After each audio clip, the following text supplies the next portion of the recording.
নিমন্ত্রণ খেতে গিয়ে কি এমন ঘটলো যে আমরা দুজন মিলে আবার বাড়ি চলে আসলাম। আর বাড়ি এসে সেই খেতে হলো ভালো মন্দ ছেড়ে আলু সেদ্ধ ভাত।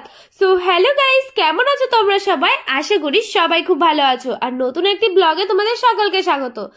কি ঘটনাটা হয়েছে সেটা তোমাদেরকে একটু পরে বলছি। তার আগে দেখো, সকালবেলা এখানটাতে কিন্তু আমি নিয়ে বসে পড়েছি অনেক কিছু নিয়ে। আর বাঙালির প্রিয় খাবারই বলতে পারো, ওয়ান অফ দ্য মোস্ট। বেশিরভাগ বাঙালির কাছে এই আলু সেদ্ধ আর ঘি ভাত একটা অন্যতম খাবার।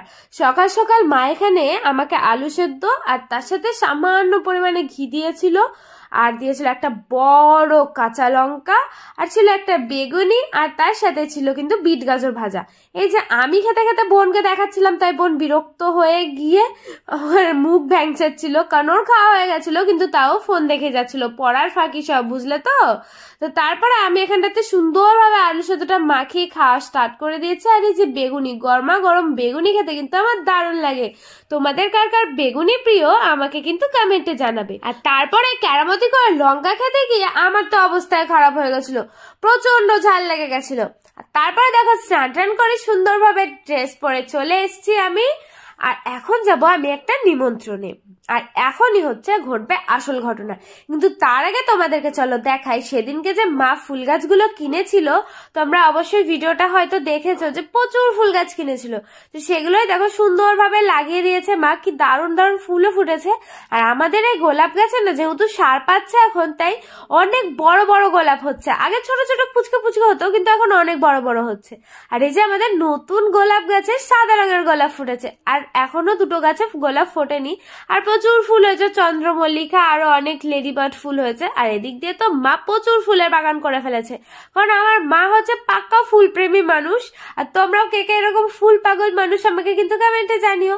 আর এখন দেখো, আমি বাগান থেকে বেরিয়ে গেছি। আমি রেডি হয়ে 1 ঘন্টা ধরে বাইরে অপেক্ষা করছিলাম, আমার বোনের রেডি হওয়াই হচ্ছিল না। ওই নিয়ে তো আমাদের মধ্যে লেগে গেছিল প্রচুর ঝামেলা। তারপরে আমি অনেক বকাবকি করার পরে দেখি রেডি হয়ে বাবু বেরিয়েছে। আর এখানটাতে আমি একটুখানি স্টাইল মারছিলাম, আর কাকিমণিরা দাঁড়িয়ে দাঁড়িয়ে দেখে হাসছিল। স্টাইল তো না, আমি বলছিলাম একটু সুন্দরভাবে ভিডিও করে দে, যেটা আমার বোন একদমই করতে পারিনি। তো যাই হোক, চলো, অনেক বকবক করে ফেলেছি। এখন আমরা দুজন মিলে বেরিয়ে পড়েছি।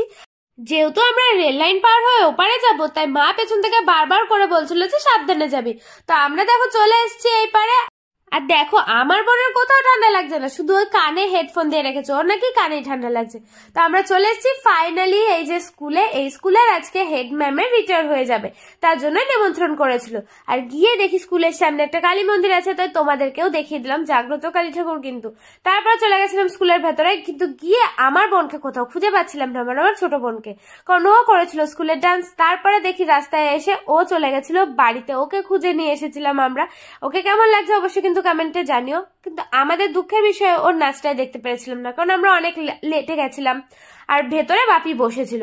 তারপর সোজা চলে এসেছিলাম স্কুলের ছাদে। কতটা বড় আর কতটা সুন্দর না, এখানটাতে তো এসে সবাই ডান্স করা শুরু করে দিয়েছিল।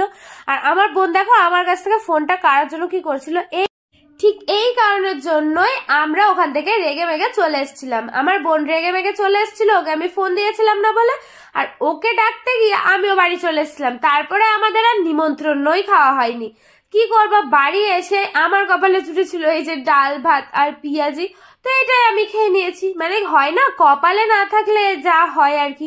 আমার কপালে ছিল না আজকে ভালো মন্দ খাওয়া, তাই ডাল ভাত খেয়েই গেল দিনটা। আর তারপরে সন্ধ্যাবেলা প্রচুর বৃষ্টি হচ্ছিল ঝিরিঝিরি। আমি আর তোমাদের দাদা ভাই মানে অমিত চলে গেছিলাম বাজারে।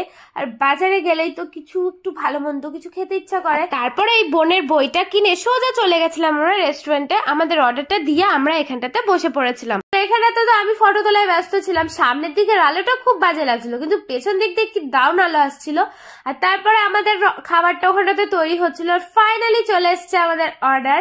অনেক দিন বাদে আমি চাউমিন খেতে গেছিলাম, কারণ অনেক দিন ধরে ইচ্ছা হচ্ছিল চাউমিনটা খাবো। আর কেমন একটা বিরক্তিকর লাগে না, তুমি ধরো ভিডিও করছো আর তারপরে যদি ফ্ল্যাশ লাইটটা অন অফ হয়, কি মুখের মধ্যে ধপ করে গিয়ে আলোটা পড়ে। তো আমি তো শুধু ওরকম করি বলে অমিত প্রচন্ড রেগে যায়। আর এখানটাতে তোমাদের চাউমিনটা দেখাচ্ছি। দেখাচ্ছি কতটা পরিমাণে চাউমিন দিয়েছিল। ফুল প্লেট চাউমিন ছিল। আর এখন কি নিয়ম হয়েছে, ফুল প্লেট আর হাফ প্লেটের দাম প্রায় একই, 10 টাকা ডিফারেন্স, তার জন্য ফুল প্লেটই নেওয়া ভালো। আর তারপরে দেখো চাউমিনের মধ্যে ছিল কতটা পরিমাণে ভরপুর ডিম। আমি তো যেখানে হাত দিচ্ছিলাম সেখানেই খালি ডিম পাচ্ছিলাম আর ডিম পাচ্ছিলাম। আচ্ছা, আমার ভিউয়ার্সদের মধ্যে কে কে চাউমিন খেতে ভালোবাসো আমাকে কমেন্টে জানিয়ে দিও তো। দেখো ওপর দিয়ে কিন্তু অনেকটা পরিমাণে স্যালাডও দেওয়া ছিল। শুধু শুধু চাউমিন কি ভালো লাগে নাকি, তাই আমরা ওর সাথে অর্ডার দিয়ে দিয়েছিলাম এখানে চিকেন পকোড়া। চাউমিনের সাথে এরকম একটু চিকেন পকোড়া, চিলি চিকেন দিলে ব্যাপারটা বেশ জমে যায়। আর এইখানটাতে দেখো আমি ভিডিও করছিলাম আর আমার প্লেট থেকে চাউমিন হয়ে যাচ্ছিল। আর এদিকে আমি আমার চিকেন পকোড়া গোনায় ব্যস্ত ছিলাম যে কার প্লেটে কটা আছে আর কোনটা বড় বড়। আর এই দেখে তো অমিত বললো যে নে তুই বড় বড় গুলো চেঞ্জ করে নিয়ে নে। তো আমার তারপরে খুবই লজ্জা লাগলো, তাই আমি বললাম না থাক, যে যেটা আছে সেরকমই থাক বাবা, রে বাবা ওরকম করার দরকার নেই।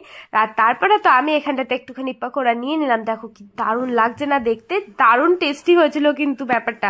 আর একটুখানি গ্রেভিটা নিয়ে আমি চাউমিনটা খেয়ে নিলাম। আর পুরোটা আমি না কমপ্লিট করতে পারিনি, তোমাদের দাদা ভাইকে দিয়ে দিয়েছিলাম অর্ধেক। তো যাই হোক বন্ধুরা, আজকের ভিডিওটা তোমাদের কেমন লাগলো অবশ্যই কমেন্ট করে জানাবে, ভালো লাগলে লাইক শেয়ার করে দেবে। আর এমন ধরনের ভিডিও দেখতে হলে আমার পেজটা অবশ্যই ফলো করবে। তো ততক্ষণের জন্য বাই, দেখা হচ্ছে নেক্সট